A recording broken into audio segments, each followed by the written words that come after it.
Hello everyone, this is Nitasha Chaturvedi and welcome to all on our YouTube channel that is Easy Learning 247। और जैसे कि आपको पता है मैं KVS PGT कंप्यूटर साइंस की क्लासेस ले रही हूँ और लास्ट वीडियो में मैंने आपको डिजिटल फुटप्रिंट के बारे में बताया था। अभी हम ये जो चैप्टर चल रहा है हमारा साइबर एथिक्स और हैकिंग ट्रैकिंग, ये सारी जो चीजें हैं आज की क्लास में हम ये पूरा चैप्टर फिनिश करने का ट्राई करेंगे। सो विदाउट टाइम वेस्ट हम लोग स्टार्ट करते हैं। देखिए, डिजिटल सोसाइटी भाई क्या होता है, सभी को पता है कि डिजिटल सोसाइटी क्या होता है। जो हम लोग जो डेली एक्टिविटीज करते हैं, लाइक कम्युनिकेशन करते हैं, नेटवर्किंग पे, बैंकिंग, शॉपिंग, एंटरटेनमेंट, ट्रांसपोर्टेशन, हम लोग डिजिटली, चाहे हम लोग ऑनलाइन शॉपिंग कर रहे हो, चाहे हम एंटरटेनमेंट के लिए हम लोग कोई मूवी देख रहे हो, शॉप कुछ भी एक्सवाइजेड कर रहे हैं, ये डेली सभी लोग यूज कर रहे हैं। डे बाय डे ये सारी चीजें इंक्रीज हो रही हैं। अब इनकी वजह से क्या हो रहा है, बहुत सारे साइबर क्राइम नाम की चीज है कि साइबर क्राइम भी डे बाय डे इंक्रीज हो रही है। जैसे जैसे ये सारी चीजें, हम लोग जितनी शॉपिंग कर रहे हैं, हम लोग एंटरटेन मूवीज देख रहे हैं, हम नेट वेब सीरीज देख रहे हैं, हम लोग बैंकिंग सिस्टम सारा ट्रांजेक्शन वगैरह सब कुछ हम ऑनलाइन कर रहे हैं। सो साइबर क्राइम भी इंक्रीज हो रहे हैं उसकी वजह से। अब साइबर क्राइम को इंक्रीज करने के लिए ये एक पर्टिकुलर हर एक डिजिटल सिटीजन या नेटिजन और डिजिटल सिटीजन एक ही बात है, कंफ्यूज नहीं होना है। तो ये हम लोगों का एक डिजिटल सिटीजन उस व्यक्ति को बोलते हैं जो व्यक्ति डिजिटली कनेक्टेड है, डिजिटली, चाहे वो शॉपिंग कर रहा है, चाहे वो ऑनलाइन ट्रांजेक्शन कर रहा है, चाहे वो XYZ कोई भी वर्क कर रहा है। हम उन सारे पर्सन्स को, उन सारे लोगों को डिजिटल सिटीजन या नेटिजन बोल रहे हैं जो डिजिटली किसी ना किसी रूप से कनेक्टेड है। चाहे आप सोशल मीडिया यूज कर रहे हैं, व्हाट्सएप, फेसबुक, इंस्टाग्राम यूज कर रहे हैं, यूट्यूब चला रहे हैं, या ऑनलाइन शॉपिंग, ऑनलाइन ट्रांजेक्शन, या कोई गेम खेल रहे हैं।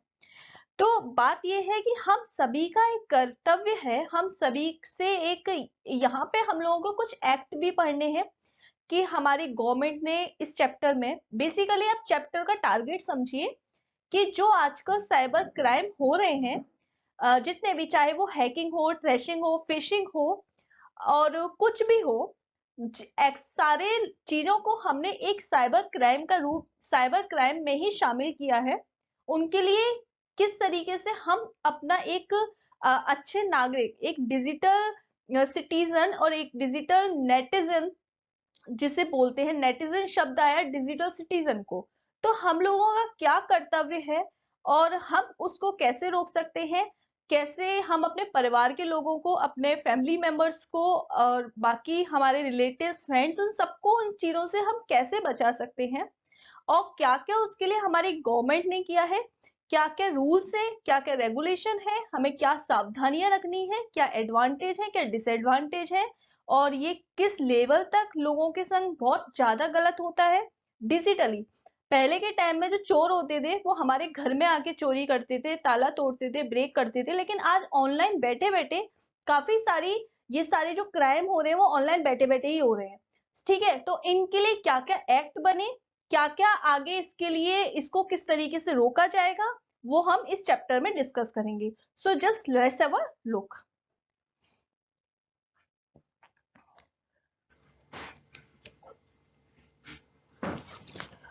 सो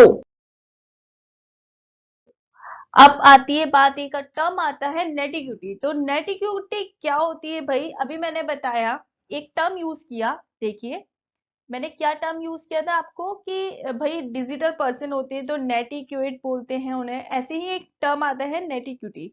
तो देखिए, netiquette is a correct way of conducting yourself when communicating online.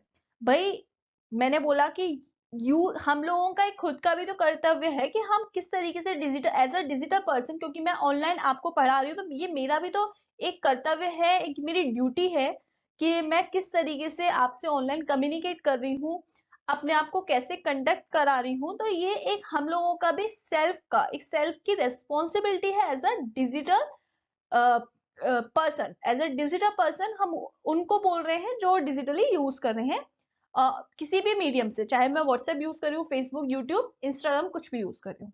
अब नेटिक्विटी एक वे है of conducting yourself when communicating online. जब आप ऑनलाइन कम्युनिकेट करेंगे तो ये एक आप याद रखिएगा, बस इसके बारे में एक ही लाइन याद रखिएगा, ये एक वे है। क्या है? ये एक वे है आपके ऑनलाइन। जब आप कम्युनिकेट करेंगे तो आप किस तरीके से कम्युनिकेट करते हैं, ये आपकी सेल्फ ड्यूटी है।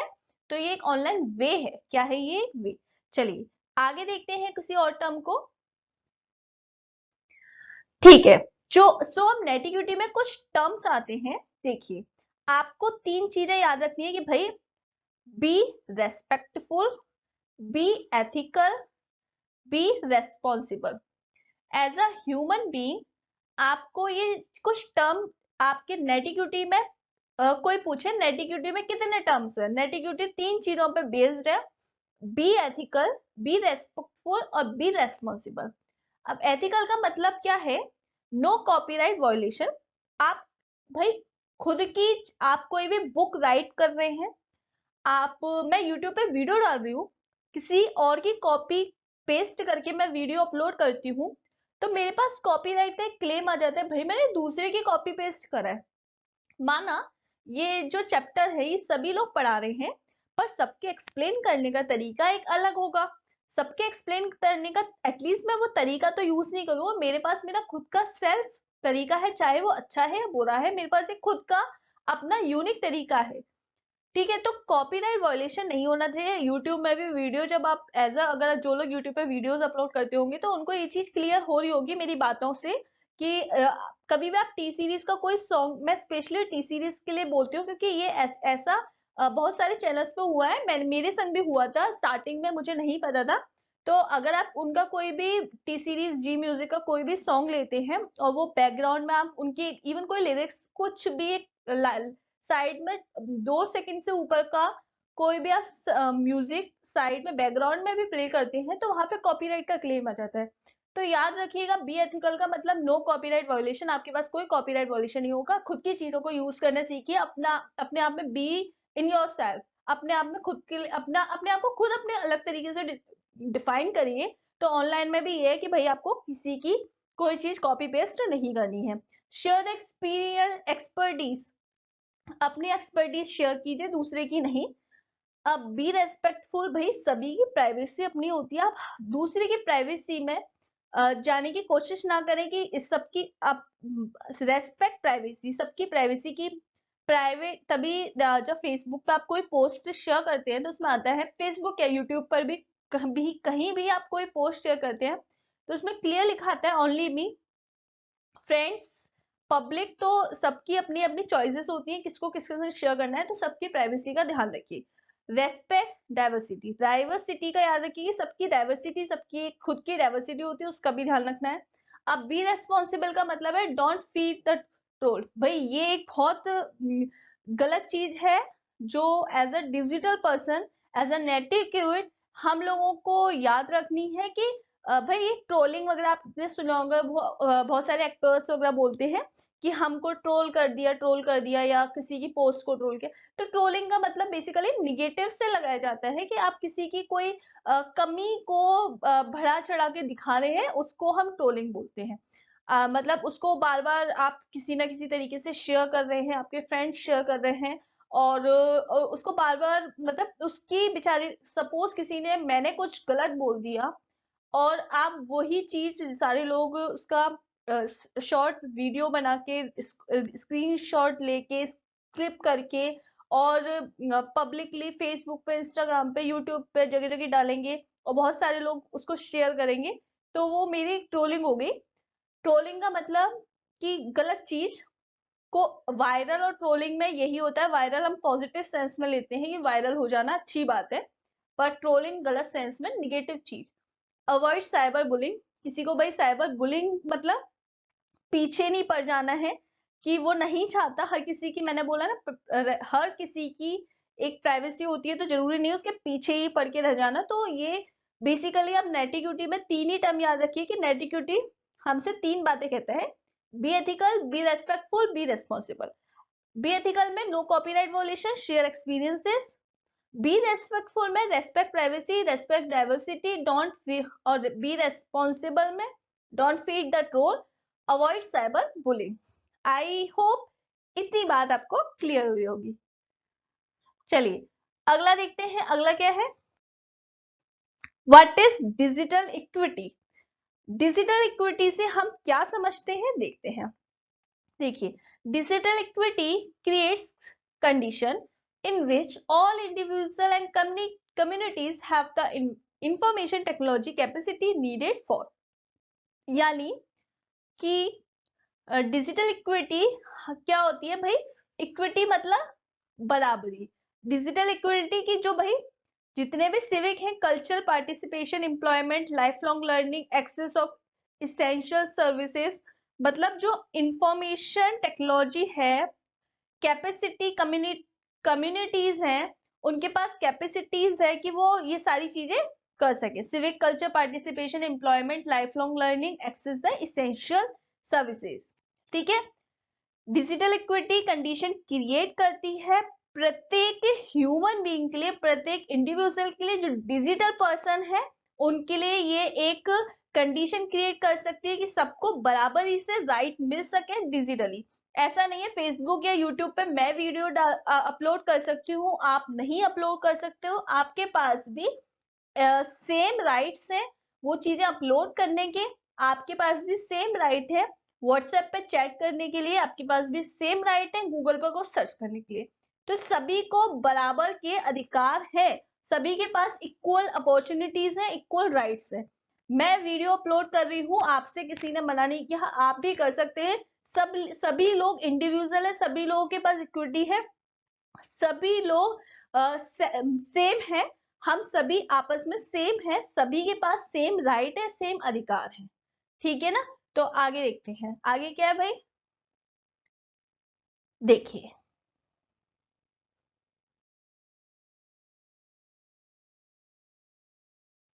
Communication equity. अब डिजिटल इक्विटी में आ गए, अब कम्युनिकेशन। जब हम लोग कम्युनिकेशन करते हैं, कम्युनिकेशन किन किन चीजों से करते हैं, फोन से, ईमेल से, इन पर्सन, पर्सन से आसपास, आमने सामने। तो कहने का मतलब क्या है कि हम जब कम्युनिकेशन करते हैं तो कम्युनिकेशन चाहे मोबाइल से करें, ईमेल से करें, इन पर्सन करें। तो क्या मोबाइल से करने के लिए क्या मेरे पास ही मोबाइल है बात करने के लिए, आपके पास नहीं है, आपके पास भी है, तो सभी के पास सेम राइट्स है ना। इक्विटी, एडिक्विटी मतलब एटिक्विटी, एक एटिक्विटी एक टर्म आता है एडिकेट से, किससे आता है, एडिकेट से, कि हमें किस तरीके से भाई ईमेल करना है, क्या बातें करनी है, क्या बात नहीं करनी है, सभी के पास क्या सेम राइट्स है या नहीं है। तो एटिक्विटी का मतलब राइट्स से, कि आपको डिजिटली नेटिविटी इंटरनेट पर हम लोग किस तरीके से बिहेव करेंगे, ट्रोलिंग नहीं करनी है।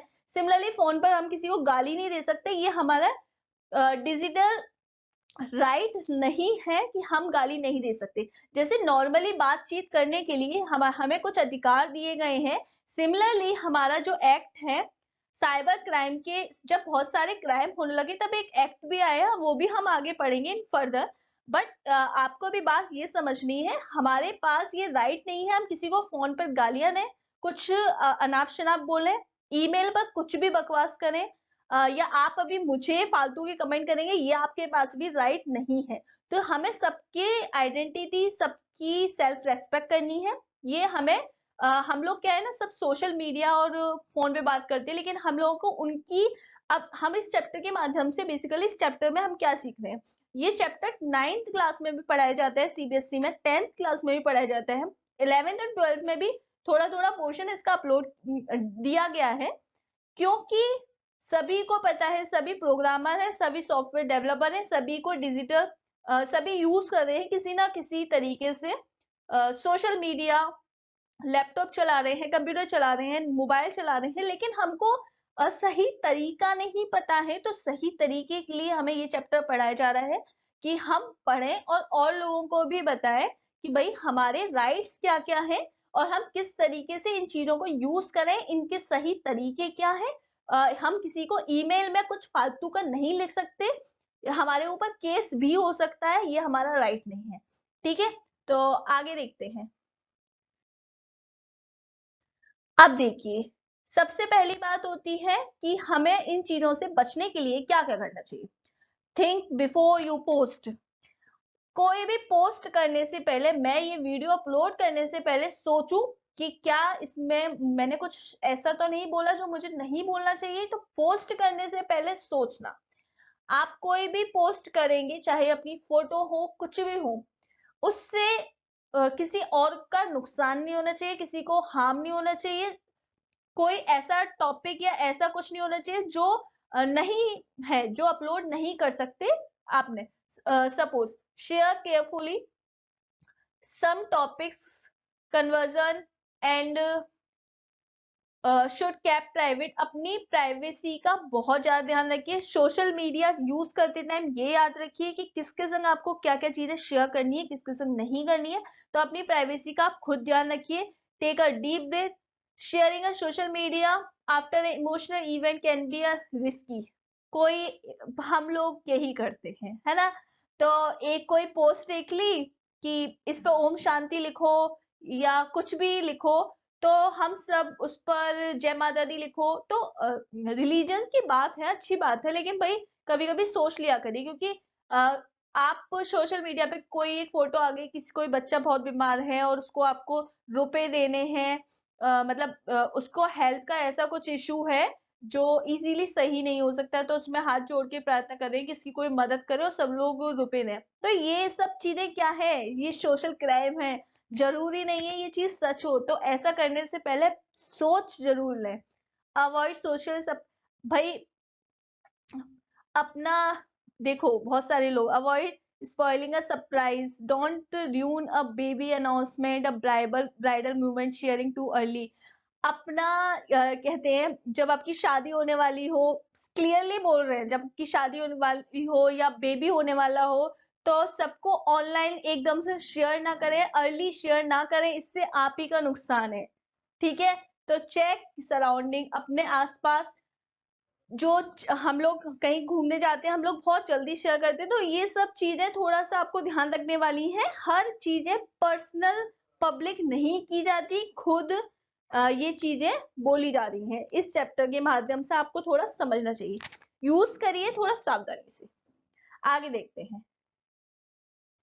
थिंक बिफोर यू पोस्ट, वही वाली बात होगी। सोशल मीडिया, अब देखो इसके लिए क्या है कि एक चार्ट बनाया कि भाई सोशल मीडिया पोस्ट आइडिया आया, पोस्ट करें।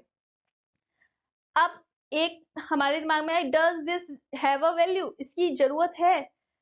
अब आया नहीं, इसकी जरूरत नहीं है। Choose a different topic and angle, हम कोई और डिफरेंट टॉपिक या कोई एंगल, मतलब कोई और फोटो अपलोड करेंगे, अभी जरूरत नहीं है। अगर हमें लगता है जरूरत है, तो does this fit network mission, ये हमारे नेटवर्क मिशन को फिट है। या फिर हम ये भी बोल सकते हैं कि क्या ये सच में लोगों को पसंद आएगी, हम लोगों के बारे में सोचते हैं ना।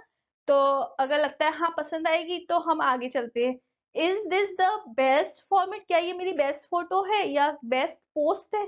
अगर लगता है हाँ, तो आगे चलेंगे, नहीं तो नो, चलो कभी और करेंगे, या वापस से अब सोशल मीडिया पोस्ट हम अभी नहीं करते, बाद में करेंगे, ऐसा कुछ हम प्लान सोचते हैं। Is this format of the post as I posting this at the best time, ये क्या सही टाइम है पोस्ट करने के लिए, और हमने पब्लिश कर दी। तो कभी कभी आप कोई भी पोस्ट करने से पहले वैसे तो सोचते नहीं है, बट सोच लेंगे तो ज्यादा अच्छा होगा। और आजकल सभी यूज कर रहे हैं, सभी, कोई नहीं सोचता, ये भी बात है। अगली बात करते हैं भाई। Now we are accessing the data in the digital forms. ठीक है। So the privacy of the data storage becomes more crucial for us. हम लोगों के लिए जो डेटा है वो बहुत क्रूशियल है, to protect the data of substantial, basically health information, financial information, personal data, document, photos, clips, videos, etcetera. उसमें कुल मिला के ये बताया जाता है कि हम अपनी चीजों को कैसे पर्सनल करें, कैसे हम अपनी जो प्राइवेसी का ध्यान रखें, बायोमेट्रिक्स का यूज करें, फिंगरप्रिंट्स का, मोबाइल में भी सभी आजकल लॉक लगाते हैं फिंगरप्रिंट, डॉक्यूमेंट्स को किस तरीके से सिक्योर करें।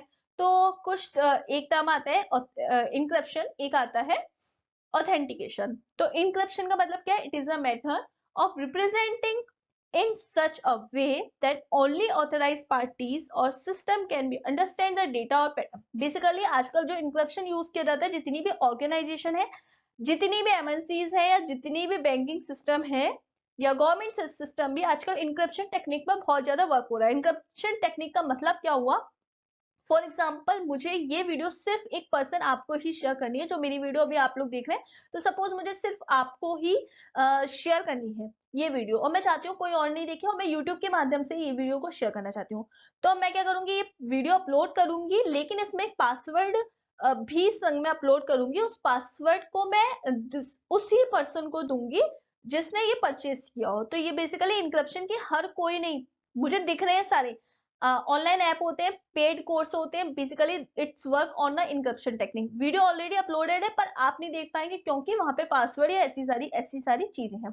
फेसबुक हुआ या कोई भी इंस्टाग्राम हुआ या कोई भी सोशल मीडिया वेबसाइट है, आजकल सब इंक्रिप्शन पे वर्क करते हैं। इंक्रिप्शन का मतलब बाइंडिंग इन अ कैप्सूल, जैसे कि फॉर एग्जांपल बैंक का कोई आपके पास ईमेल आता है और उसमें साइड में पासवर्ड लिखा होता है। पासवर्ड जैसे कि आपका पैन कार्ड नंबर की 2 डिजिट, आपकी डेट ऑफ बर्थ की 2 डिजिट, आपके नेम की सरनेम की 2 डिजिट, इस तरीके से उनके कुछ टर्म्स होते हैं। अब वो पासवर्ड वही ओपन कर पाएगा जिसके पास, जो एक्चुअल में उसका ऑथेंटिक पर्सन है। ऑथेंटिक पर्सन वही होगा, ऑथेंटिक पर्सन के पास ही पहली बार तो वो मेल पहुंच रहा है, ऑथेंटिक पर्सन को ओपन तभी करेगा जब उसके पास ये सारी इंफॉर्मेशन होगी। तो वो इस तरीके से अपने पासवर्ड को ओपन करेगा। वहां पे बैंक ने आपको ट्रांसफर कर दिया है, लेकिन आप कैसे ओपन कर रहे हैं, अपने पास वो जो डॉक्यूमेंट्स है, जो डिटेल्स है, उनके थ्रू। ये एक थोड़ा कॉम्प्लिकेटेड में चला गया। बेसिकली आप बात समझिए, जहां पर मैंने आपको कोई इंफॉर्मेशन सेंड की, आप उसको तभी देख पा रहे हैं जब आपके पास उसका कुछ डिजिट होगा, कुछ उसका पासवर्ड होगा। ओटीपी जो वन टाइम पासवर्ड आता है, it's also work on a encryption technique. आप पेमेंट कर रहे हैं, ऑनलाइन शॉपिंग कर रहे हैं, आपके पास ओटीपी आया, आपने टिक टिक टिक ये क्लिक किया, आपका पेमेंट हो गया। तो basically encryption technique is works on the many sectors. Banking हुआ हमारा, बहुत सारे सेक्टर हुए, तो वहां इंक्रिप्शन टेक्निक वर्क करती है। ऑथेंटिकेशन, जहां पे यूजर की आइडेंटिटी डिफरेंट कैंडिडेट्स, हाँ ये जो ऑथेंटिकेशन है ये ओटीपी पे वर्क करती है। और जो इंक्रिप्शन है वो पासवर्ड टेक्निक पर वर्क करती है। और पासवर्ड बोल सकते हैं या इंक्रिप्शन में समझ सकते हैं कि मैंने आपको कोई फाइल सेंड करी है, आप उसको तभी ओपन कर सकते हैं जब आपके पास उसका लीगल राइट हो, आपके पास उसका पासवर्ड हो, ये सारी चीजें। वाईफाई हम लोग यूज करते हैं, तो वाईफाई सबके घर में लगा होता है, लैन लोकल एरिया नेटवर्क।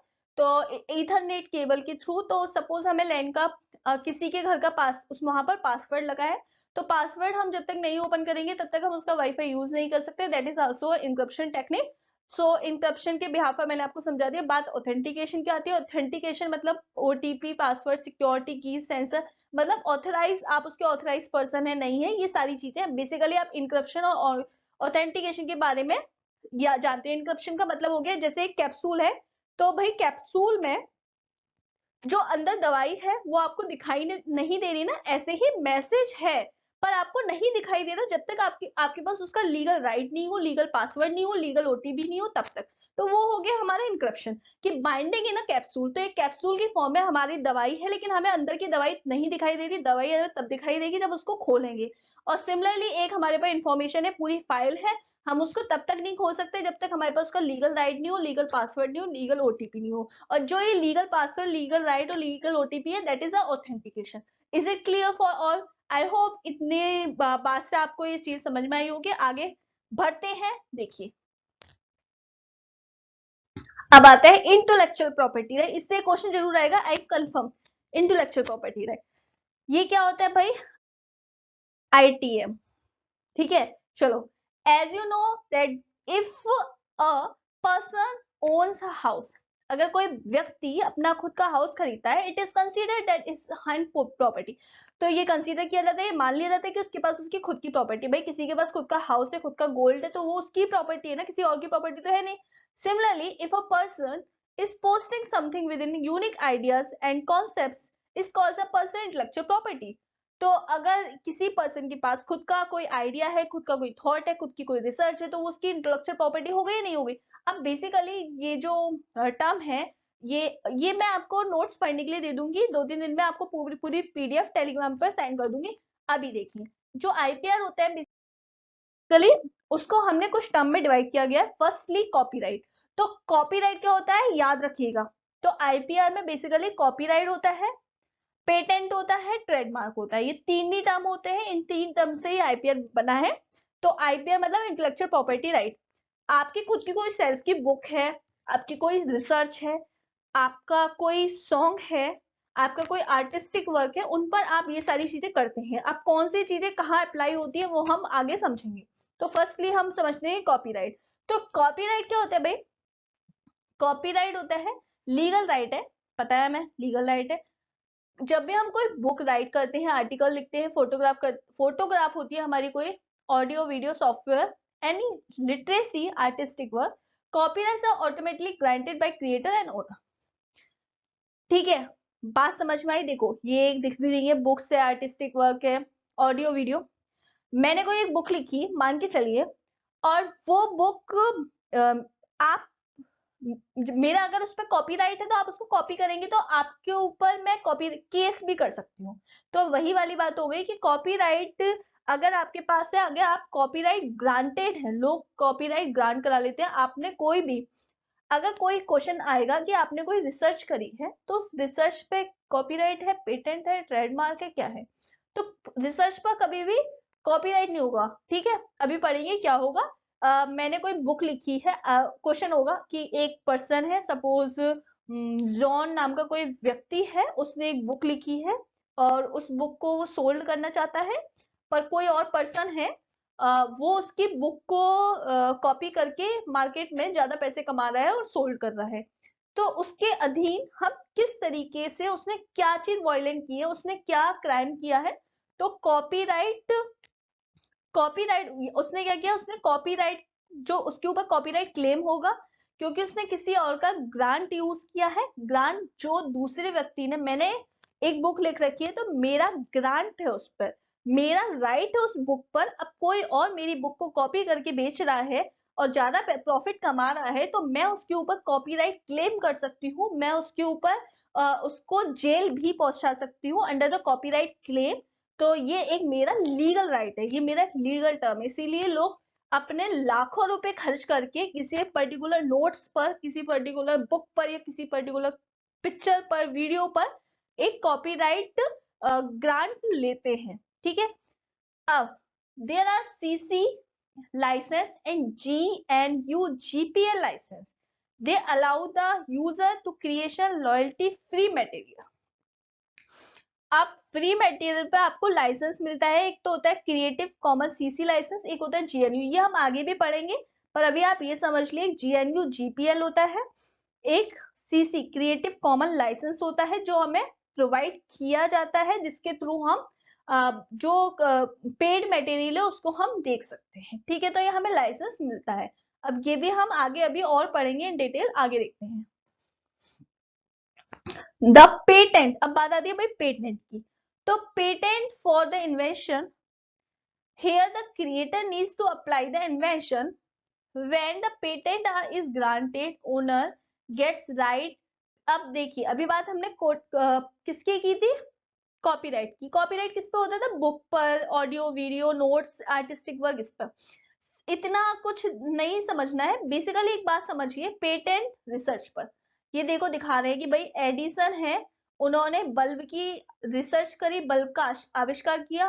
अब एडिसन की रिसर्च पे खुद कह दो भाई मैंने बल्ब बनाया, तो वो गलत है ना भाई। मैं कोई चीज रिसर्च करूं, आप कह दो कि मैंने बनाया, वो गलत है ना। तो वहां मैं आप पर या एडिसन आप पर क्या क्लेम कर सकते हैं? अब तो एडिसन चले गए भाई, लेकिन अब एडिसन की रिसर्च को आपने अपनी रिसर्च अगर बना लिया होता तो आप पे एडिसन क्या कर देते?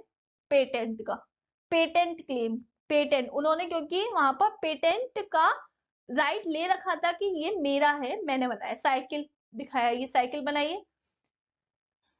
टीवी, फ्रीज, कोई छोटे से छोटी रिसर्च से लेकर बड़ी से बड़ी रिसर्च पर आपका अगर अधिकार है, वो आपने बनाई है और आपने उसका पेटेंट करा रखा है। अगर तो अगर कोई और उसको अपनी रिसर्च बनाता है तो उसको भी भाई सजा दी जा सकती है। अगर आप दिलवाना चाहते हैं तो आगे देखते हैं।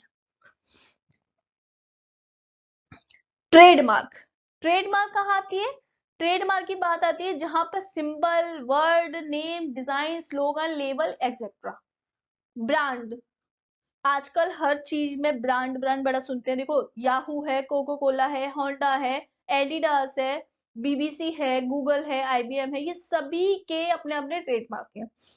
आप इनका ट्रेडमार्क यूज करके खुद बना के देखिए, तो ये लोग आपके ऊपर ट्रेडमार्क का केस कर देंगे और लाखों रुपए वसूल करेंगे, और नहीं मानेंगे तो जेल भी हो जाएगी। तो सिमिलरली भाई खुद की कंपनी खोल रहे हैं तो खुद का ट्रेडमार्क बनाओ, दूसरे की जरूरत ही क्या लेने की। तो सिंबल नेम, और जब भी बात सिंबल नेम और वर्ड की आती है, डिजाइन की आती है, लोगो की आती है, तो वहां पर अगर आप किसी और का यूज करते हैं सिंबल, लोगो या नेम, तो वहां आपको क्या हो जाएगा, ट्रेडमार्क के अधीन आपके ऊपर कार्रवाई की जाएगी। चलिए आगे देखते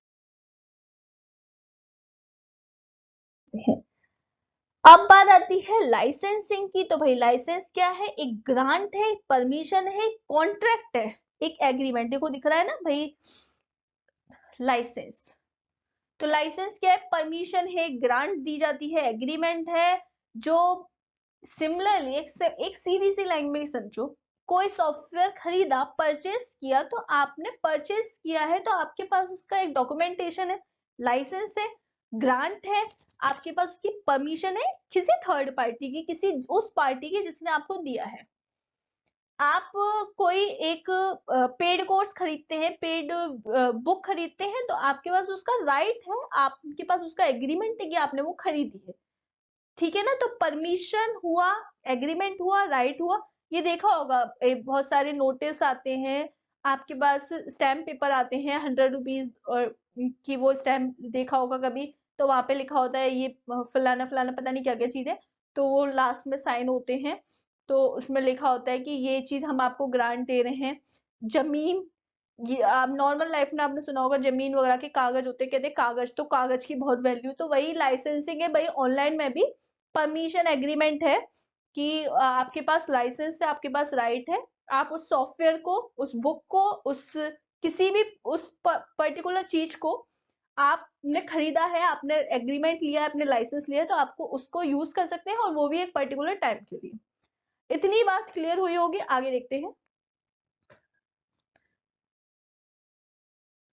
वायलेशन ऑफ आईपीआर। भाई आईपीआर में कॉपीराइट, ट्रेडमार्क पढ़ा था, पेटेंट, कॉपीराइट, ट्रेडमार्क और पेटेंट, तीन चीजें हमने आईपीआर में पढ़ी थी इंटेलेक्चुअल प्रॉपर्टी राइट में। अगर हम इसका वायलेशन करते हैं, इसका उल्लंघन करते हैं, तो क्या होता है, नोइंगली और अननोइंगली, जानबूझ के या अनजाने में। People are violating IPR while doing work. जानबूझ के या अनजाने में हम आईपीआर का उल्लंघन करते हैं। डूइंग सच वर्क, किस तरीके के वर्क करते हैं, प्लेगरिज्म। अभी मैंने बताया था ऐसी भाषा या ऐसी चीजों का यूज करके जो राइट नहीं है वो करके प्लेगरिज्म। कॉपीराइट इन्फ्रिंगमेंट, ट्रेडमार्क इन्फ्रिंगमेंट, जानबूझ के आपने देखा होगा कुछ यूज कर लेते हैं, जैसे कि प्लेगरिज्म के बारे में देखते हैं। जैसे प्लेगरिज्म में क्या करता है, refers, copy, share the intellectual property right someone and internet without giving any credit and mention the creator sometimes। for example आपने कोई बुक लिखी है, मान के चलिए आपने कोई बुक लिखी है, आपने अपने फ्रेंड को दिखाई, फ्रेंड ने क्या किया, आपके बेस्ट फ्रेंड ने वो बुक, आपने अभी उस पर कॉपीराइट भी नहीं कराया था, कॉपीराइट ग्रांट भी नहीं कराया था, उसने उतने में वो बुक अपने नाम करा ली, तो आपकी मेहनत क्या हुई। तो ये याद रखना कि इन सब फ्रॉड से, ये जो बहुत ज्यादा ओवर ट्रस्ट से और फ्रॉड से आपको बचना है, तो यही प्लेगरिज्म है। अब कॉपीराइट इन्फ्रिंगमेंट क्या होता है कि आपका वर्क है, written permission don't paid and consider copyright infringement if download any image Google and use work। For example मैंने कोई, अभी जैसे बताया था, मैंने कोई सॉन्ग डाउनलोड किया और मैंने अपनी वीडियो के बैकग्राउंड में लगा दिया और टी सीरीज का कोई सॉन्ग लगा दिया, तो टी सीरीज मेरे पास क्या भेज देगा, कॉपीराइट क्लेम कि भैया आपने हमारा सॉन्ग लगाया, या तो हम हमें पैसे दीजिए, या हम अगर हम और मैं उनकी बात नहीं मानती हूँ तो वो मेरे पर नोटिस भी भेज सकते हैं और शायद मुझे सजा भी हो सकती है। तो सिमिलरली कोई मैंने इमेज है या कुछ भी है जो कॉपीराइट ग्रांट के अंदर आती है और मैंने उसका गलत तरीके से यूज किया है, यूज किया भी है कैसे भी, सही या गलत वो डजेंट मैटर, तो कॉपीराइट क्लेम के अंदर मैं आती हूँ या आप आते हैं। तो हमारे पास एक लीगल नोटिस आता है, इंडिया में एक लीगल नोटिस आता है कॉपीराइट क्लेम का हमारे पास एक लीगल नोटिस आता है और हमने तब भी उनकी बात नहीं सुनी, तो हमारे पास एक नोटिस पे नोटिस आते हैं, फिर फाइनल नोटिस आता है जिसके तहत हमें शायद सजा भी हो सकती है। आगे आता है ट्रेडमार्क। ट्रेडमार्क में क्या होता है भाई, लोग जानबूझ के क्या करते हैं, दूसरों के लोगो, दूसरों के नेम यूज कर लेते हैं। जैसे पूमा, पूमा को लोगों ने, पूमा ऑलरेडी पॉपुलर है, पूमा अपना ब्रांड बना चुका है, अब किसी को एक नया पर्सन आया है, उसको अपना ब्रांड खड़ा करना है, लेकिन उसको जल्दी करना है, तो उसने क्या किया, पूमा की जगह उसका साइन यूज करके उल्टा साइन यूज कर लिया, पूमा यूज कर लिया। और देखा भी होगा मार्केट में, दिल्ली में या कहीं भी, बहुत सारी जगह लोग सबसे ज्यादा कपड़ों में यूज करते हैं कि ब्रांडेड कपड़ों के नाम पे मतलब लोग ये सब फ्रॉड बहुत करते हैं कि भाई ये पूमा का है, पूमा का है, और देखो नाइक की जगह बस इतना सा चेंज कर दिया, यू लगा दी, न्यू। गूगल का दिखा होगा, गूगली कर देते हैं। स्टारबक कॉफी, तो स्टारबक का साइन ऐसे करके बहुत सारे आपने जगह देखा होगा। जैसे मैंने स्टार्टिंग में मैं आई एम नॉट, मेरा भी कोई लाखों में मिलियंस का बड़ा चैनल नहीं है, लेकिन जब मैंने स्टार्ट किया था चैनल, तो मैंने इजी लर्निंग के नाम से चैनल रखा था, उसी बीच बहुत सारे चैनल इजी लर्निंग के नाम से क्रिएट हो गए। मैंने आगे 247 इसलिए लगाया कि भाई आप इस चैनल पर कभी भी 24 घंटे 7 दिन कभी भी वीडियो चैनल को ओपन करके पढ़ाई कर सकते हैं, इसलिए मेरा रीजन 247 लगाने का ये था। तो अब मैं देखती हूँ तो काफी बाकी चैनल्स भी लर्निंग 247, इजी 247 या लर्निंग इजी 247, ऐसे काफी सारे चैनल्स क्रिएट हो गए हैं। क्यों? क्योंकि जब चैनल थोड़ा सा रनिंग स्टेज में आता है तो लोग अपना अपना कि ये ऑलरेडी रनिंग स्टेज में है ना, तो इसको देखते देखते और भी ओपन सेम तरीके से करने की कोशिश करेंगे। लेकिन अभी मैंने कुछ ट्रेडमार्क और कॉपीराइट ऐसा कुछ किया नहीं, अभी तो बस मैं लर्निंग स्टेज में हूँ। आप मुझे सिखाते हो, कुछ मैं आपसे सीखती हूँ, दैट्स इट। बस मेरा मोटिव ऐसा कुछ अभी है नहीं फिलहाल। अब बात आती है भाई, open source software is code that is designed to be publicly accessible. Anyone can see, modify and distribute the code as the see fit. Open source software is developed. भाई open source software क्या होते हैं? Basically आप इतनी बात समझिए, जैसे कि YouTube आप ओपन कर रहे हैं, तो YouTube को अभी आप पब्लिकली ओपन कर रहे हैं, तो YouTube is a open source software. तो ओपन सोर्स सॉफ्टवेयर जिससे आप लाइसेंस या गाइडलाइंस की मदद से ओपनली कहीं भी किसी भी जगह यूज कर रहे हैं free of cost, that is open source software. अब बात आती है, दो टर्म आते हैं, two popular categories of public licenses. दो अभी मैंने टर्म पीछे भी यूज किया था, सीसी और जीपीएल। बस टर्म याद रखना, सीसी का मतलब क्रिएटिव कॉमर्स, जीपीएल का मतलब general public license. CC basically used for kind of creative works like website, music, film, literature. CC enables the free distribution of otherwise the copyright work. It is used to author wants to give a public pupil right to share, use and build work. Basically जो CC है, creative commerce, वो free of cost अपनी website, music, films, literature ये सब provide करती है free of cost में, लोग इसको यूज कर सके ज्यादा से ज्यादा। अब जीपीएल मतलब बेसिकली ये ओपन सोर्स सॉफ्टवेयर है। GPL is a primary design for providing public license of software. GPL ये क्या है?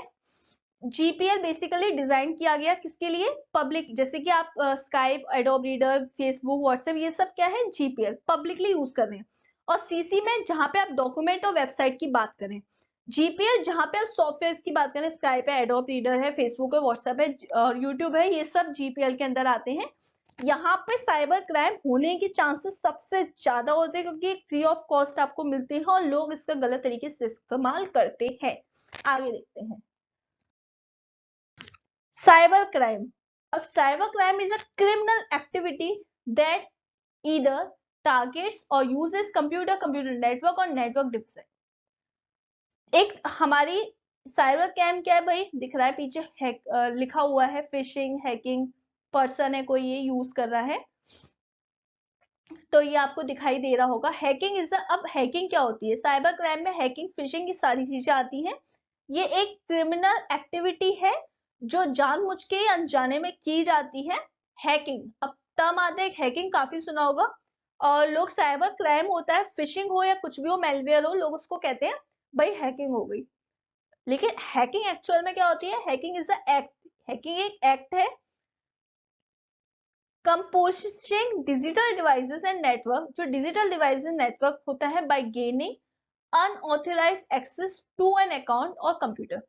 जब भी अनऑथराइज्ड, अनऑथराइज्ड का मतलब आपने राइट नहीं दिया, किसी ने अनऑथराइज तरीके से आपका कंप्यूटर, आपका अकाउंट, आपका सोशल मीडिया अकाउंट या आपका लैपटॉप, कुछ भी आपका सिस्टम अपने तरीके से हैंडल किया, वो हैकिंग में आ गया। चाहे उसने उसमें कुछ गलत किया या नहीं किया, डजंट मैटर, लेकिन उसने यूज किया, वो हैकिंग में आ गया। आपकी परमिशन के बिना अगर किसी थर्ड पर्सन ने, किसी सेकंड पर्सन ने, किसी और ने आपको ऑथराइज या अनऑथराइज तरीके से आपका सिस्टम यूज किया, ऑथराइज नहीं अनऑथराइज तरीके से, मतलब आपकी बिना सहमति से आपका सिस्टम, आपका नेटवर्क, आपकी सोशल मीडिया को एक्सेस करा, यूज किया, तो वो क्या हो गया?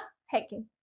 एक टर्म आता है इंपॉर्टेंट, और आपके, क्योंकि आप कंप्यूटर साइंस के एग्जाम देने वाले हैं और शायद आपसे इंटरव्यू में ये क्वेश्चन जरूर पूछा जा सकता है, और उसमें पेपर में भी आ सकता है। काफी इंपॉर्टेंट टर्म है कि अभी तक के रिकॉर्ड का सबसे बड़ा हैकिंग कहाँ हुआ, कैसे? Biggest hack in the history thought to the data breach against Yahoo. Data breach हुआ अगेंस्ट याहू, कहा? याहू। 2013 में, 2013 में याहू के अंदर ये अटैक हुआ, comprised around 3 billion people, 3 billion people, and the company and every Yahoo customer was affected by it. 2013 में Yahoo में सबसे बड़ी हैकिंग हुई, जिसमें कंपनी के जितने भी कस्टमर्स थे, जो लोग हम जैसे लोग, आप लोगों जैसे लोग जो यूज कर रहे थे, ऐसे 3 बिलियन लोग उससे अफेक्ट हुए थे। क्या हुआ था? हैकिंग हुई थी।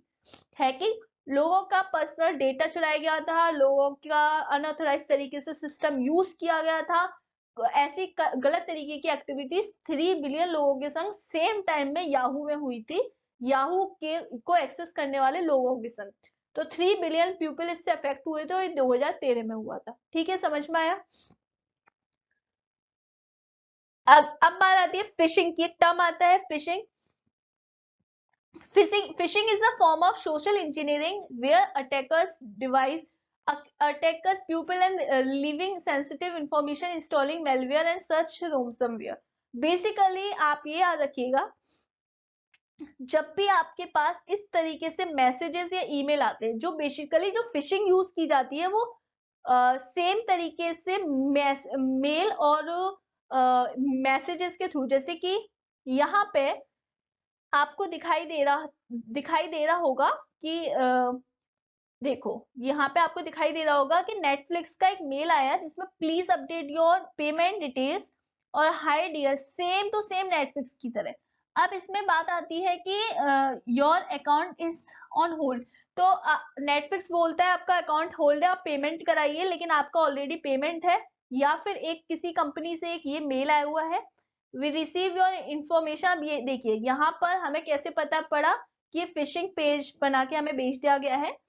मेल को सेम टू सेम कॉपी किया, लेकिन यहाँ पे स्पेलिंग्स मिस्टेक्स है कुछ, आल्सो यहाँ पर ये जो ओरिजिनल लाइन नहीं है, ओरिजिनल वे नहीं है, यहाँ पर सेम इसी तरीके से ये एक मेल है। तो बेसिकली जो फिशिंग होती है हमारे संग, वो मेल और मैसेजेस के थ्रू ज्यादा होती है।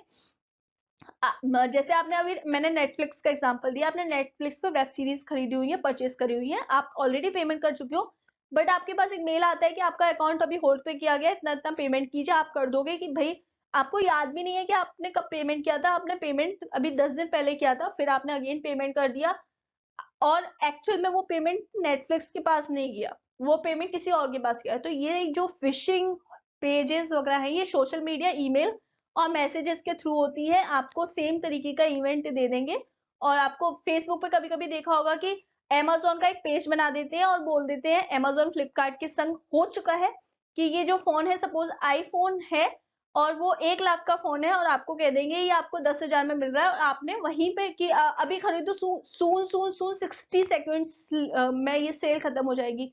आपने वो सून के चक्कर में ओरिजिनल अमेजोन के ऐप पर भी नहीं गए हो या फ्लिपकार्ट के ऐप पर भी नहीं गए हो, आपने वहीं से डायरेक्ट पेमेंट कर दिया और वो ऑनलाइन ही पेमेंट ले। और अब इसमें आप चेक कैसे करोगे? कभी भी देखना जो फिशिंग पेज होंगे फेसबुक वगैरह पे, जो ये शॉपिंग साइट होंगी, अगर वो फिशिंग यूज कर रहे होंगे तो मैं 101% श्योर हूं वहां पे सीओडी कभी नहीं होगी, सीओडी कभी अवेलेबल नहीं होगी। और आप क्या करोगे, जल्दी के चक्कर में अपने अकाउंट से 10,000 रुपए दे दोगे ना, तो फिर आप अपने अमेजोन अकाउंट में जब ऐप में जब चेक करोगे, क्योंकि आपने 60 सेकंड के चक्कर में पेमेंट तो कर दिया, फिर जब आप अपने अमेजोन अकाउंट में चेक करोगे तो क्या होगा, वो फोन कहीं शो नहीं होगा। अमेजोन पे कॉल करोगे, वो कहेंगे हमारे यहाँ ऐसी कोई सेल ही नहीं है ये। तो ऐसा होता है, लोगों के संग हुआ है। तो इसमें ये सावधानी रखनी है कि अगर आप ऐसी कोई सेल देखो और आपका मन भी कर रहा हो बहुत कि हम इसको खरीद लें, तो सीओडी कर दो ना। और सीओडी नहीं है इसका मतलब वो फिशिंग है, इसका मतलब सीओडी वो दे ही नहीं रहे ना आपको। और अगर अमेजोन या फ्लिपकार्ट या किसी भी ऐसी ही मिंत्रा वगैरह कोई भी ऐसा शॉपिंग ऐप है जहाँ पे सीओडी अवेलेबल है और आप ऐप में देखेंगे अगर सीओडी का ऑप्शन अवेलेबल है तो वहां वो 99% फिशिंग नहीं है। बस सीओडी का ऑप्शन अवेलेबल नहीं है तो वो फिशिंग है। फिशिंग है ऐसा नहीं है, सभी फिशिंग है, लेकिन ऐसा होता है कि अगर सीओडी का ऑप्शन अवेलेबल नहीं है तो वो फिशिंग पेज हो सकता है, इसके बहुत हद तक चांसेस है। चलिए आगे देखते हैं। आइडेंटिटी थेफ्ट एक टर्म आता है, आइडेंटिटी थेफ्ट। इसमें क्या होता है भाई, आपकी इमेज बना के दूसरा, आइडेंटिटी मतलब वो पर्सन दूसरा है पर आपके नाम से वो फाइनेंशियल एक्टिविटी करेगा, सोशल सिक्योरिटी नंबर लेगा, आपको मतलब आपकी इंफॉर्मेशन को वो यूज करेगा, आपके मेल को, आपकी आइडेंटिटी का गलत तरीके से इस्तेमाल करके फ्रॉड जो होता है वो आइडेंटिटी थेफ्ट के अंदर आता है। जैसे कि आपका अकाउंट नंबर कोई और पर्सन यूज करके, जैसे आप बोलते हैं, बोला जाता है एटीएम में अपना कार्ड, जब आप कार्ड इंसर्ट करें तो एक बार जरूर चेक कर लें अपना पूरा विड्रॉ करने के बाद कि आपके संग कोई गलत फाइनेंशियल एक्टिविटी नहीं हो, आपके संग कोई गलत साइबर क्राइम नहीं हो, तो एक बार जरूर रीचेक कर लेना चाहिए। तो वो सब क्या होता है कि दूसरा पर्सन आपकी आइडेंटिटी को यूज करके आपका एक फिशिंग पेज या किसी भी इलीगल एक्टिविटी के जरिए आपके पूरा फाइनेंशियली पैसा निकाल सकता है, कुछ भी कर सकता है आपकी आइडेंटिटी का यूज करके। तो ये आइडेंटिटी थेफ्ट में आता है। अब टर्म आता है एक और, रोमसमवेयर। तो रोमसमवेयर क्या है, मेलिशियस सॉफ्टवेयर है जिसे हम मेलवेयर कहते हैं। आपसे क्वेश्चन पूछा जाए व्हाट इज द रोमसमवेयर, ऑप्शन में होगा मेलिशियस सॉफ्टवेयर हुआ, हैकिंग हुआ, सब कुछ भी हुआ, तो आपको रोमसमवेयर में मेलिशियस सॉफ्टवेयर या फिर मेलवेयर टिक करना है। ठीक है, आगे देखते हैं। that threatens publish blogs access data computer system usually encrypting it and victim pass ransom fee to attacker many cases। Basically देखो नॉर्थ अमेरिका और यूरोप वगैरह में ये ज्यादा होता है। बेसिकली ransom का मतलब एक बात समझिए, आपके पास कोई लिंक आ रहा है कि इसको ओपन कर लीजिए, ये एक अच्छा सॉफ्टवेयर है, तो आपने कोई सॉफ्टवेयर ओपन किया, उसके थ्रू आपके कंप्यूटर में हैक आ गया या आपकी सारी पर्सनल इंफॉर्मेशन किसी दूसरे के पास चली गई, तो दैट इज अ रोमसमवेयर। तो रोमसमवेयर में ये भी होता है कि देखो, if the victim doesn't pay in time the data gone forever, the ransom increase। ransom attacks are too common these days, major companies North America Europe is fallen victim to it। cyber criminals are attacked to customers or any business or victims come from the industry। क्या होता है आपके पास भाई, वो software वगैरह के through आपके computer में घुसेंगे, वो आपका सिस्टम उड़ा देंगे, आपके संग कुछ ना कुछ हार्म करेंगे। तो एक कोई ऐसा सॉफ्टवेयर या एक कोई ऐसा ऐसी चीजें आप अपडेट कर देते हैं या आपके सिस्टम में दिखाएगा कि इतना वायरस है या कुछ है, तो आपने वो डाउनलोड करा और वो उसकी वजह से क्या हुआ, आप रॉमसमवेयर में फंस गए। एक सॉफ्टवेयर के थ्रू, एक सॉफ्टवेयर के थ्रू जब कुछ क्राइम होता है तो उसे हम रॉमसमवेयर कहते हैं। एक सिंपल सी लाइन में याद रखिएगा। चलिए, information technology act 2000 is the act of, अब यहां से क्वेश्चन 101% आएगा, गारंटी। क्या जो इंफॉर्मेशन टेक्नोलॉजी एक्ट है, हमारे जो क्राइम होते हैं, रोमसमवेयर, मेलवेयर और फिशिंग हुआ, हैकिंग हुआ, ये सब चीजें। अब इसके लिए गवर्नमेंट के क्या एक्ट है, देखिए 2000 सन 2000 में इंडियन पार्लियामेंट ने 17 अक्टूबर 2000 17 अक्टूबर 2000 में इंडियन पार्लियामेंट ने एक नोटिस जारी किया जिसमें इंफॉर्मेशन टेक्नोलॉजी एक्ट आया।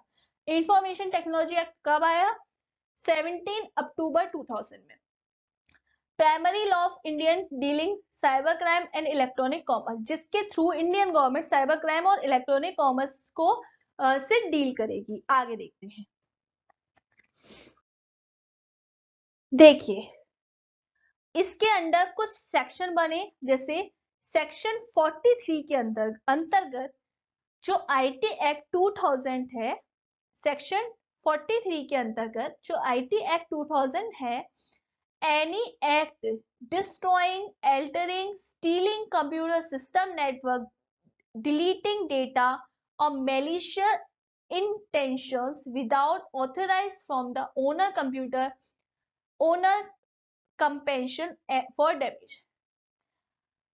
अब इसके थ्रू क्या होगा, owner of the computer is liable to payment the made of owner. ठीक है, सेक्शन 43 के अंतर्गत जो आईटी एक्ट 2000 बना उसके तहत ये कहा गया कि यदि आपने इंटेंशनली और नॉन इंटेंशनली किसी ऑथराइज पर्सन की बिना सहमति के, यानी आप एक अनऑथराइज काम कर रहे हैं, उसका डेटा को कॉपी कर रहे हैं, स्टील कर रहे हैं, चुरा रहे हैं, इधर से उधर ट्रांसफर कर रहे हैं और उसका कोई गलत इस्तेमाल कर रहे हैं, तो आपको क्या करना पड़ेगा, जो भी आपने हार्म किया है उस पार्टी को वो पेमेंट आपको करना पड़ेगा। ठीक है, तो सेक्शन 43 में ये कहा गया है। अब आया सेक्शन 43A। सेक्शन 43A में क्या कहा गया है, देखो आया सेक्शन 43A।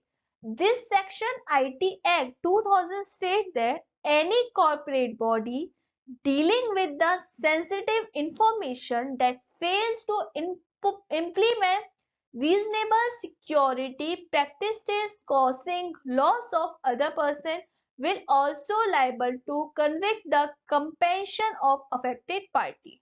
क्या कहा गया 43 में? तो ये कहा गया कि भाई हमको पैसे देने हैं।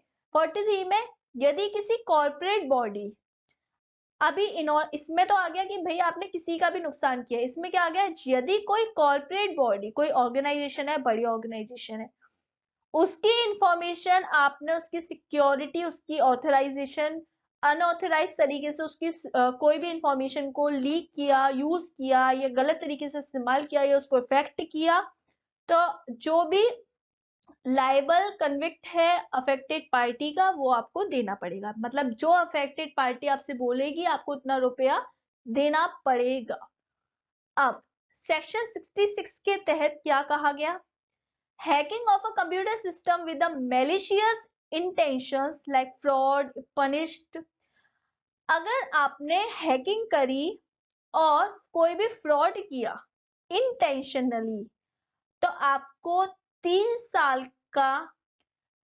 साल की सजा होगी प्लस 5 लाख रुपए फाइन देना होगा। इतनी सी बात समझो, 5 लाख रुपए का फाइन प्लस 3 साल की सजा।